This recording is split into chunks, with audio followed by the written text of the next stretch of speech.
Eu quero refletir um pouquinho com vocês hoje sobre a leitura que nós fizemos em Abacuque, principalmente sobre essa leitura. Abacuque viveu um tempo muito complicado. Se você for pegar a história de Israel, Abacuque viveu num tempo de muita instabilidade, de mudanças políticas, de intrigas, de agitação nas nações em volta, questões militares que estavam acontecendo, batalhas próximas ali no território. Parece que a gente está falando da gente, né? Quando a gente fala do que Abacuque estava vivendo naquela época, o contexto não está tão diferente do que a gente vive. Esse ponto é interessante, porque todos esses eventos e essas instabilidades trouxeram ao povo de Judá muito sofrimento. Os próprios governantes de Judá foram cruéis. Pior do que isso, introduziram a adoração de outros deuses dentro de Judá. E Abacuque, ele está falando desse contexto. Para o povo de Judá, esse era um tempo de ansiedade, de sofrimento, de dor. E é justamente por isso que, representando todo o povo, Abacuque faz aquele clamor no começo do livro. Até quando, Senhor, clamarei por socorro e tu não ouvirás? Eu gritarei violência e tu não salvarás. Esse é o grito que está preso na garganta de todo o povo que estava sofrendo muito com toda a violência na sua volta. Mas tem uma coisa mais séria, que toma conta do resto do livro de Abacuque. Tem algo que se torna mais preocupante do que isso. Pior do que as experiências da vida que são amargas, as experiências da vida que são difíceis, as experiências da vida que são de dor, é que nessa desilusão com tudo à nossa volta, as pessoas lá também faziam algo que a gente vê que é um sintoma nosso. As pessoas também se desiludem na fé. As pessoas também se desiludem no seu coração daquilo que elas têm com o seu Deus. E aí se rebelam contra a própria aliança que Deus faz com o seu povo.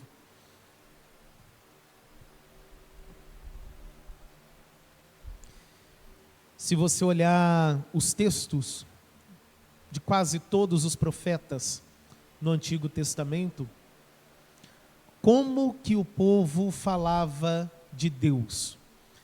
Eles sempre diziam: o Deus de nossos pais, o Deus de Abraão, de Isaac e Jacó. Vamos falar do Deus do livro da lei. Percebe que é uma referência sempre ao falar de Deus, de uma referência que está fora. E é sempre esse o problema, porque as pessoas estavam sempre se referindo a Deus de um modo um tanto quanto terceirizado. Porque dentro, quando vai falar de Deus mesmo na fé pessoal de cada um no povo, eles estavam aflitos pensando: se Deus existe, por que tanto mal está acontecendo com a nossa nação? E praticamente todos os profetas estão lidando com o mesmo problema. Esse é o grande dilema do Antigo Testamento, basicamente inteiro. As pessoas se questionam diante das adversidades da vida sobre aonde está Deus, e aí começam a colocar a sua fé em algo que pode talvez chamar a atenção de Deus. E aí começa o problema. É quando vem aquele Deus: olha como eu tenho me esforçado em colocar em prática todas as reformas lá do rei Josias que ele fez. Olha como eu tenho me esforçado tanto em guardar a sua lei. Olha, Deus, eu mereço a sua ajuda, porque eu tenho me esforçado, eu guardo a lei de Moisés, eu estou indo no templo, porque eu adoro o Deus dos meus pais. e a gente começa a fazer exatamente isso, de colocar a nossa fé em algo que não é exatamente o próprio Deus, mas é na nossa obediência ao que nós fazemos, às leis, os ritos. Aí começa um problema. E quando a gente põe a nossa confiança nas obras, na lei, no Deus dos nossos pais, e por isso eu estou obedecendo e estou pagando preço para merecer a bênção de Deus, vem aquilo que está lá no verso 4 do capítulo 1 de Abacuque: por isso a lei se afrouxa, a justiça nunca se manifesta. O povo colocou a sua fé na capacidade de guardar a lei de Deus, em vez de apegar a sua fé no Deus verdadeiro que deu aquela lei. Sem perceber, fizeram da sua obediência o ídolo que desviou o coração deles. Isso é grave, porque essa mentalidade fez com que eles abandonassem a fé em Deus, no momento em que eles se sentiram desprotegidos, no momento em que eles viram que o mundo estava de instabilidade, de guerras, de problemas. Exatamente ali, aquele ídolo que é a obediência não cumpria suas promessas, e aí as pessoas tiravam seu coração de Deus. Sem perceber, a obediência deles na lei se transforma no ídolo que eles estavam adorando. A fé deles estava muito mais no o meu cumprir da lei do que no Deus que deu a lei. E na hora da adversidade, na hora da provação, na hora do problema, é ali que os nossos falsos ídolos acabam se mostrando, porque a gente põe a nossa confiança e eles não têm como corresponder a isso. E o povo não tinha onde se apoiar. Quantas e quantas vezes nós ouvimos exatamente a mesma pregação, porque isso não muda desde os tempos dos profetas. Se você quer que Deus abençoe você, você vai confiar na sua obediência aos preceitos. Aquilo ali é a chave, porque Deus não te abençoa se você não confia nas suas obras de lei. A sua justiça, para que você tenha acesso à bênção de Deus, ela tem um preço, que é a sua obediência na lei. E aí a sua salvação fica condicionada à sua obediência. E aí das duas uma: ou você vai ser honesto, vai olhar para dentro de você e vai ver, eu sou um ser humano falho, eu até tento, mas eu não sigo a lei perfeitamente, portanto, eu preciso da misericórdia de Deus. Ou você vai para o outro caminho e fingir que você não tem nada de errado e vai querer fazer uma propaganda de você mesmo para Deus. E vai dizer, olha para mim, Senhor, porque eu sou justo, porque eu cumpro todas as leis. Vai fazer igual aquele jovem rico que foi falar com Jesus. Olha, eu observo todos os mandamentos. O que eu faço então para ter a vida eterna? Jesus mostra que ele não segue todos os mandamentos, né? Ele fala para ele, vende tudo que você tem então e me segue. Larga a cobiça, né? Mandamento também. E de repente, né? Ele não guarda os mandamentos, a cobiça ele não tinha como largar. E aí nós fazemos uma análise muito errada de quem nós somos diante de Deus, porque a nossa fé está no lugar errado. Ao invés de eu colocar a minha fé e a minha esperança num Deus que me redime e que perdoa o meu pecado para que eu tenha em Deus comunhão, eu vou confiar na minha própria justiça. E aí na hora da provação, aí eu estou com problema. 3 coisas fazem parte da sua caminhada cristã, e sem elas você não vai poder ficar de jeito nenhum. A tua fé é importante, a oração é muito importante, a meditação na palavra de Deus é muito importante, mas tem um elemento que é super importante na sua vida, ela é a tentação. É na hora da tentação, na hora que a coisa aperta, que aí você vai precisar buscar abrigo em algum lugar. Se você não buscar num falso ídolo, o seu abrigo vai ser o quê? na meditação da palavra de Deus e na oração. E assim você se fortalece em Deus. E assim você vai vivendo de fé em fé, como diz o apóstolo. Mas ao contrário, nós temos essa ideia de que a nossa própria justiça vai ter o favor de Deus. Por isso o juízo se perverte e os ímpios secam os justos, que nós lemos lá no verso 4, Abacuque 1. Deus não deu a sua lei para que o povo fosse salvo do pecado, do mal, da morte, pela obediência da lei. Ou então você tem que tirar o livro de Romanos da sua Bíblia. E pior ainda, o juízo de Deus sob a lei ainda viria. Meus amados, o juízo da lei, ele de fato veio. Não da forma distorcida que o povo estava imaginando, porque ninguém é justo diante da lei de Deus. Se você acha que você tem essa condição de justiça, vamos lembrar de Jesus explicando os mandamentos que o povo já deveria ter entendido. Adultério, bom, nunca adulterei, check, estou seguindo essa lei. Vem Jesus e explica, olha, na verdade, se você só olhar com desejo para alguém que não seja tua mulher, você já cometeu o adultério. Aí começa a ficar complicado. Não matarás, eu nunca matei, então eu estou bem nesse mandamento, check. Vem Jesus e fala, mas se você odeia o seu irmão, você já é culpado desse mandamento. Eu quero ver alguém levantar a mão se eu perguntar aqui, quem nunca odiou nenhuma pessoa, não teve uma briguinha, né? Se a gente faz análise correta e honesta da nossa vida, a gente vai ver que diante do Senhor, pela lei, ninguém é salvo. E o povo colocou a sua esperança na obediência e na lei. Meus amados, o povo que não consegue ver e nem consegue crer que Deus já está agindo, imagina, mas os caminhos de Deus, graças a Deus, não são os nossos caminhos, o tempo de Deus não é o nosso tempo, e o que Deus exige é fé, mais do que tudo, é fé. E fé em quê? Nesse ponto é importante, porque se eu colocar minha fé na coisa errada, também não adianta.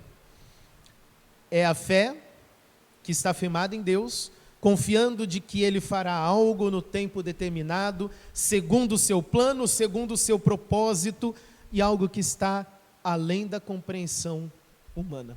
Abacuque, capítulo 2, ali nós lemos, o Senhor me respondeu e disse, escreva a visão, grave sobre tábuas, para que possa ser lida até por quem passa correndo, porque a visão ainda está para se cumprir no tempo determinado, e ela se apressa para o fim e não falhará. Se tardar, espere, porque certamente virá e não tardará. Deus não tarda, viu? Ditado popular aí está errado. Deus, além de não falhar, Ele também não tarda, não. A questão é que apenas alguns séculos depois disso, o tempo determinado para Deus de fato chegou. Ele veio entre nós na forma da pessoa de Jesus Cristo, e é justamente por causa do seu sofrimento, da sua morte na cruz e pela sua ressurreição, que Jesus cumpriu todas aquelas exigências que a lei de Deus tinha, que Jesus vence o pecado no meu lugar, no teu lugar, porque eu não consigo vencer isso, Ele fez isso por mim. É pela fé nessa palavra de Deus que o povo seria liberto do sofrimento e liberto da morte. Não como o povo esperava, só daquele problema político, das guerras e da violência naquela época, mas esse é o livramento de Deus para todo o sempre. É o livramento que vem da parte do Senhor para dizer, violência não é só aquilo que eu vou resolver agora nessa situação, mas é realmente consertar tudo desde o pecado original, para que nenhuma consequência dele exista. Nesse plano, Deus se manifesta na pessoa de Cristo. Cristo é a resposta para aquela nossa última petição, quando nós oramos o Pai Nosso e diz, e nos livre do mal. A resposta definitiva disso é que Jesus veio, e Ele nos livra do mal. Além disso, no tempo determinado por Deus, Jesus vem para consumar esse reino, trazer o seu juízo, que é a sua justiça, e para todos nós é a salvação. Meu amado, o justo viverá por fé. Essas palavras curtas, mas tão cheias de significado, foram lidas por um monge mais ou menos 500 anos atrás. Um homem que lá na Alemanha vivia extremamente atormentado nos seus pensamentos, porque ele sabia que não tinha justiça diante de Deus, e esse era o sofrimento dele. Ele que procurava o seu confessor, Staupitz, para fazer a confissão dele o tempo todo, porque ele via que todo o tempo ele não tinha justiça própria, e nesse ponto ele entendeu. Durante anos ele lutou com a sua consciência, porque sabia que ele não cumpria a lei. Até que um dia ele leu essas palavras: o justo viverá por fé. E ali começa um movimento que muda o coração de um monge. Esse monge começa a falar sobre isso com seus amigos mais próximos. Ele vai até a porta da igreja em Wittenberg, prega na porta da igreja o que ele entende sobre perdão de Deus e chama as pessoas para conversarem. Logo, essas teses vão sendo copiadas, a imprensa estava aparecendo, isso se espalha por todo o mundo. E hoje a igreja tem o nome ali, na Igreja Luterana, em homenagem a esse homem, que foi esse monge que leu essa palavra: o justo viverá por fé, e decidiu, a partir dela, dessa frase, desse pedaço, entender toda a justiça de Deus, e começou a examinar as Escrituras, e chegou ao entendimento: não é a minha obra, não é a minha obediência, mas é porque Deus perdoa, e eu preciso, na verdade, é do perdão. É isso que eu preciso. E ali começa tudo. Jesus vem até nós para tirar a nossa fé, que está, na verdade, equivocada, ela está no lugar errado. Substituir por uma fé verdadeira, que nos salva do sofrimento, do mal, da morte, pelo poder do Espírito Santo. Meus amados, Jesus opera em nós a fé que nos torna justos aos olhos de Deus, não porque as minhas obras são 100% justas, mas porque, ao olhar para mim, Deus vê antes disso o sangue do Filho dele na cruz em meu favor. É essa a justiça que eu tenho. Até o último dia, até o meu último respiro nessa terra, eu não vou ser perfeito, mas Deus, ao olhar para mim, Ele vai ver o sangue de Cristo em meu lugar, que foi derramado, e Ele vai ver a justiça que pertence a Ele sendo colocada na minha conta. Isso é a fé no lugar correto. Eis o soberbo, a sua alma não é reta nele, mas o justo viverá pela sua fé. Assim terminou a nossa leitura em Abacuque. Essa fé é viva em Cristo, ela é que nos capacita a suportar os sofrimentos, os males, que nós não compreendemos o motivo exatamente de tudo isso à nossa volta, mas ainda assim, essa fé nos capacita a viver de maneira que nós damos testemunho. Mesmo quando nós não entendemos, nem nós conseguimos explicar os caminhos de Deus. Entretanto, quando eu sou confrontado com aquela pergunta: mas por que que Deus permite que as tragédias aconteçam? Por que que Deus olha toda essa violência e não resolve?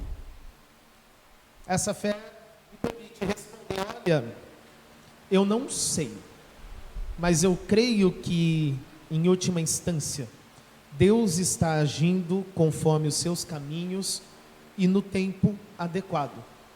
E enquanto isso, enquanto eu não vejo a solução final, eu vou continuar anunciando e eu vou continuar pregando a promessa de Cristo.